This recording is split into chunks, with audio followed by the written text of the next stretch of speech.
आज का टॉपिक जो हमने डिस्कस करना है that is the chemistry of chromium. ठीक है, सेकंड हम एलिमेंट लेंगे, इसकी केमिस्ट्री को डिस्कस करेंगे। फर्स्ट ऑफ ऑल आ जाता है इसका सिंबल इसका क्या है, Cr। अपीयरेंस इसकी कैसी होती है, it is a shiny metal. Atomic number is 24, atomic mass is 51.996, electronic configuration is argon 4s1 and 3d5। ठीक है, ये एक्सेप्शनल बिहेवियर शो करता है फॉर इट्स स्टेबिलिटी। ठीक है, 4s2 होता है नॉर्मली, और यहाँ पे क्या होना चाहिए 3d4, लेकिन ये एक्सेप्शनल बिहेवियर शो करेगा, अपना एक इलेक्ट्रॉन प्रोमोट कर देगा डी में, तो ये क्या हो जाएगा 4s1 and 3d5 because we know half filled orbitals are more stable. Location इसकी भी सेम है, it belongs to the d block element. ठीक है, डी ब्लॉक में भी ये फिर कहाँ पे आएगा, फर्दर आपने सीरीज़ भी लिखनी है, it belongs to the first transition series. Melting point इसका कितना है 1907 degree Celsius, boiling point is 2672 degree Celsius, specific gravity is 7.2। Specific gravity को समझ लें। स्पेसिफिक ग्रेविटी ये चीज़ होती है, इसमें हमने ये देखना होता है ये जो भी सब्सटेंस है इसकी डेंसिटी वाटर से ज़्यादा होगी या कम होगी, वाटर के साथ इसका किस तरह का बिहेवियर होगा।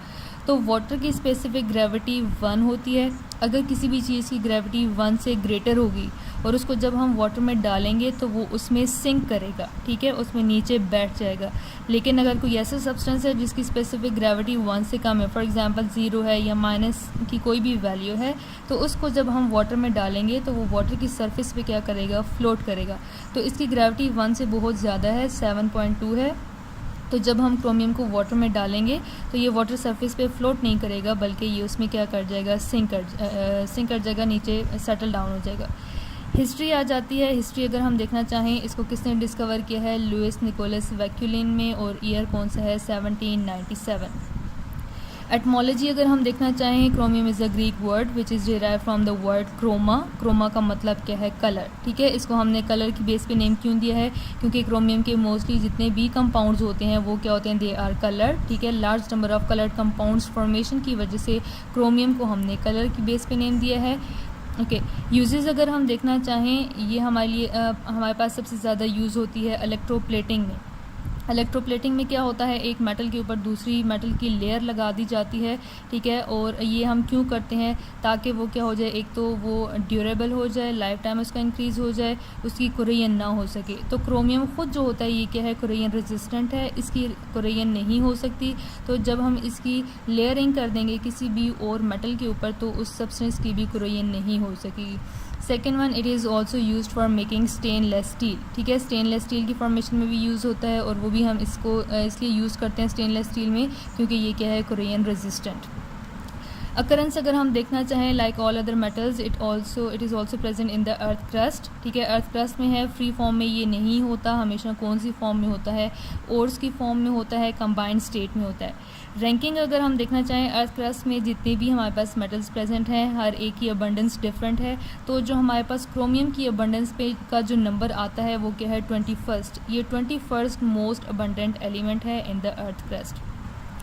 कॉमन ओर्स अगर हम देखना चाहें, फर्स्ट वन हमारे पास कौन सा है, that is chromite which is also known as chrome iron stone, और इसका फार्मूला क्या है, FeO.Cr2O3। अच्छा, ओर्स क्या चीज़ होते हैं, ओर्स हमारे पास होते हैं मिनरल्स प्लस गैंग। ठीक है, अगर कहीं पे भी अर्थ क्रस्ट में मिनरल्स हैं और इम्प्योरिटीज़ हैं तो उसको हम ओर कहते हैं।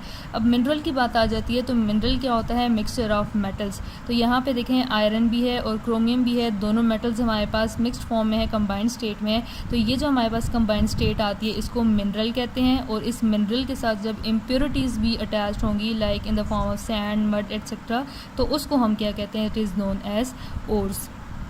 सेकेंड ओर इसका है क्रोम ओकर। क्रोम ओकर का फार्मूला क्या है, Cr2O3, एंड क्रोसाइट है, इसकी हमारे पास का फार्मूला क्या बनता है, इट इज़ PbCrO4। उसके बाद ऑक्सीडेशन स्टेट्स आ जाती हैं। ठीक है, जिस तरह से बाकी transition elements variable oxidation state show करती हैं, तो क्रोमियम भी वेरिएबल ऑक्सीडेशन स्टेट शो करता है। और इसकी कॉमन ऑक्सीडेशन स्टेट्स कौन सी हैं, +6, +3 एंड +2। वन बाय वन हम इन तीनों ऑक्सीडेशन स्टेट्स के फीचर्स को डिस्कस कर लेते हैं यहाँ पे। ओके, फर्स्ट वन हमारे पास जो कॉलम है वो है Cr+6 का, second one is of Cr+3 और थर्ड वन किसके हम फीचर्स डिस्कस करेंगे Cr+2। सबसे पहले इनकी फॉर्मेशन हम देख लेते हैं, ठीक है। ये क्रोमियम+6 हमारे पास किस तरह से बनता है। क्रोमियम की अपनी ऑक्सीडेशन स्टेट हमने डिस्कस किया है, it is organ 4s1 and 3d5। तो +6 तब बनेगा जब S में से 1 इलेक्ट्रॉन लॉस हो जाएगा और D में से 5 लॉस होंगे। पीछे हमारे पास क्या बचेगा, 4s0 एंड 3d0। क्रोमियम+3 की फॉर्मेशन तब होती है when we have the electronic configuration argon 4s1 and 3d3। 1 electron will be lost from s orbital and 2 electrons will be lost from 3d orbital. Remaining जो हमारे पास होगा that will be 4s0 and 3d3। क्रोमियम+2 की formation तब होगी जब हमारे पास 4s के 2 इलेक्ट्रॉन्स लॉस होंगे और 3d में से 2 इलेक्ट्रॉन्स लॉस हो जाएंगे। 4s में से 1 इलेक्ट्रॉन लॉस होगा और 3d में से 1 इलेक्ट्रॉन लॉस होगा, तो इसकी इलेक्ट्रॉनिक कन्फिगरेशन हमारे पास क्या बच जाएगी, 4s0 एंड 3d4। उसके बाद हम यहाँ पे देख लेते हैं, ये चीज़ याद रखिएगा। अब यहाँ पे तीनों हमारे पास स्टेट्स हैं, तो जो भी हमारे पास हाईएस्ट ऑक्सीडेशन स्टेट होती है उसकी नेचर हमेशा क्या होती है, एसिडिक। जो लोएस्ट होगा उसकी नेचर क्या होगी, बेसिक। और जो मिड में लाया करता है तो उसके दोनों कैरेक्टर्स होते हैं, वो एसिडिक भी होता है, बेसिक भी होता है। और ऐसे सब्सटेंस को हम क्या कहते हैं, इट इज़ एम्फोटेरिक। ओके, अब क्रोमियम+6 के फीचर्स में हमने लिखा है that it is strong oxidising agent. तो ऑक्सीडाइजिंग एजेंट क्या होता है, कोई भी ऐसा सब्सटेंस जो दूसरों को ऑक्सीडाइज करे लेकिन खुद क्या हो जाए, रिड्यूस हो जाए। तो क्रोमियम+6 अगर है तो ये 3 इलेक्ट्रॉन्स को गेन करके किस में कन्वर्ट हो सकता है, +3 में। इसकी अपनी रिडक्शन हो जाएगी और दूसरे को ये क्या कर देगा, ऑक्सीडाइज कर देगा, ठीक है। तो जो हमारे पास क्रोमियम+3 है ये स्टेबल है। ये स्टेबल का मतलब क्या है कि ये एज ऑक्सीडाइजिंग एजेंट भी यूज़ हो सकता है, एज रिड्यूसिंग एजेंट भी हम इसको यूज़ कर सकते हैं। क्रोमियम+2 की आ जाती है तो इसमें क्या लिखा हुआ है, it is strong reducing agent. Reducing agent का मतलब क्या है, ये दूसरों को रिड्यूस करेगा लेकिन ख़ुद ये क्या होगा, ऑक्सीडाइज। किस तरह से, अगर कोई कंपाउंड है जिसमें इसकी +2 ऑक्सीडेशन स्टेट है, ये खुद ऑक्सीडाइज होकर किस में कन्वर्ट हो सकता है, +3 में। एक इलेक्ट्रॉन को लॉस करेगा, वो जो लॉस्ट इलेक्ट्रॉन है कोई भी सब्सटेंस उसको गेन करेगा और उसकी क्या हो जाएगी, रिडक्शन हो जाएगी। तो क्रोमियम+2 के कंपाउंड्स क्या होते हैं, these are strong reducing agent. Okay, उसके बाद हमने कल भी डिस्कस किया है जो हाईएस्ट जो चार्ज होता है वो उसकी नेचर हमेशा क्या होती है, कोवेलेंट होती है। और जो लोएस्ट होगा उसकी नेचर हमेशा क्या होगी, आयनिक होगी। और जो मिड में होता है उसमें दोनों कैरेक्टर्स होते हैं। तो क्रोमियम+3 के जो कंपाउंड्स होते हैं उनमें आयनाइजेशन हो सकती है लेकिन इतनी ज़्यादा नहीं हो सकती, कुछ एक्सटेंट तक ही ये आयनाइज हो सकते हैं। ओके, नेमिंग में आ जाता है तो क्रोमियम+6 अगर किसी भी कंपाउंड में होता है तो उसकी नेमिंग के लिए कोई भी स्पेसिफिक इस तरह से रूल नहीं है। अगर किसी कंपाउंड में क्रोमियम+3 होगा तो उसकी नेमिंग क्रोमिक कंपाउंड्स की बेस पे होगी। अभी आगे एग्जांपल डिस्कस करेंगे तो समझ आ जाएगी। और क्रोमियम+2 जो होंगे इनके कंपाउंड्स को हम क्रोमस कंपाउंड्स की बेस पे नेम देंगे। फॉर एग्ज़ाम्पल हमारे पास क्रोमियम+6 की एग्ज़ाम्पल में गिवन है CrO3, ठीक है, CrO3 है। अब इसकी नेमिंग के लिए हमने कहा कोई भी रूल नहीं है तो ये सिंपल क्रोमियम ही रहेगा। इसका जब हम नाम लिखेंगे it will B chromium oxide, ठीक है। यहाँ पे देखें सिंगल ऑक्सीजन का चार्ज क्या होगा, -2, 3 का चार्ज क्या हो जाएगा, -6। अपोजिट चार्ज किस पे आएगा, +6। तो यहाँ पे क्रोमियम का चार्ज क्या है, +6। सेकेंड एग्जाम्पल है हमारे पास K2Cr2O7 potassium dichromate. Single oxygen का चार्ज क्या है, -2। 7 ऑक्सीजन का चार्ज क्या हो जाएगा, -14।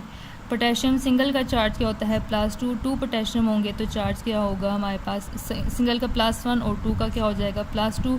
अब पहले इन दोनों का सम फाइंड कर लेते हैं। +2 and -14 will be equals to -12। तो इसका अपोजिट चार्ज किस पे आएगा, क्रोमियम+2 पे। तो ये क्या हो जाएगा, इट विल बी +12।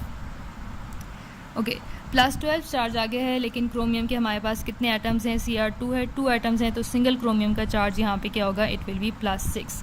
सेकेंड क्रोमियम+3 के कंपाउंड्स में आ जाते हैं। तो अब इसका जो नेम होगा it will B chromic chloride, ठीक है। इसको हमने क्रोमियम क्लोराइड नहीं कहना, क्रोमिक क्लोराइड कहना है क्योंकि हमने क्या कहा, इनकी नेमिंग क्रोमिक बेस पे होती है। Cl सिंगल का चार्ज क्या होता है, -1। 3 होंगे तो चार्ज क्या होगा, -3। और अपोजिट चार्ज किस पे आ जाएगा, क्रोमियम पे, इट विल बी +3। इसी तरह से Cr2SO4 क्रोमिक सल्फेट है। सिंगल SO4 का चार्ज क्या होता है, -2।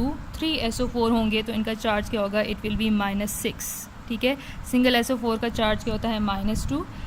ओके और 3 होंगे तो -6 हो जाएगा। इसी का अपोजिट चार्ज किस पे आएगा, क्रोमियम पे, इट विल बी +6। लेकिन क्रोमियम के यहाँ पे 2 एटम्स हैं और सिंगल एटम का चार्ज क्या होगा, +3। लास्ट वन हमारे पास आ जाता है Cr+2 की एग्जांपल। फर्स्ट वन जो हमारे पास है दैट इज़ क्रोमस कार्बोनेट, ठीक है। सिंगल जो CO3 होता है इसका चार्ज क्या है, -2 और इसी का अपोजिट चार्ज आ जाएगा क्रोमियम पे, इट विल बी +2। सेकेंड है क्रोमस सल्फेट, SO4 का चार्ज कंबाइनली कितना होता है, -2। Opposite charge will be on chromium and it will B +2। इसी तरह से क्रोमस सल्फाइड, सल्फर का चार्ज क्या होगा, -2 और क्रोमियम का चार्ज क्या आ जाएगा हमारे पास, +2।